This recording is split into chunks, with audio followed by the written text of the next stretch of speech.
আজি মই আমাৰ সকলোৰে অতি প্ৰিয় নেতা আৰু দেশৰ বাবে যিগৰাকী মহান নেতাই বহু উল্লেখযোগ্য বৰঙণি আগবঢ়াইছে সেইগৰাকী মহান নেতা ভাৰতবৰ্ষৰ প্ৰাক্তন উপ প্ৰধানমন্ত্ৰী ভাৰতৰত্ন লালকৃষ্ণ আদৱানী ডাঙৰীয়াক আজি সাক্ষাৎ কৰিবলৈ আহিলোঁ। তেখেতৰ পৰা আশীৰ্বাদ বিচাৰি মই তেখেতৰ চৰণ চুই তেখেতৰ সান্নিধ্য আজি লাভ কৰিলোঁ। গতিকে মই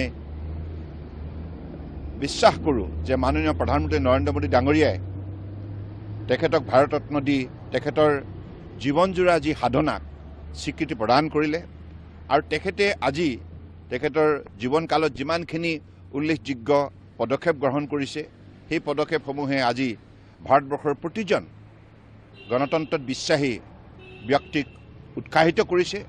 গতিকে লালকৃষ্ণ আদৱানী ডাঙৰীয়া সদায় আমাৰ মাজত আদৰ্শ ব্যক্তি হিচাপে জীয়াই থাকিব আৰু তেখেতৰ মহান কৰ্মৰাজিয়ে দেশবাসীক সদায় উৎসাহিত কৰি থাকিব।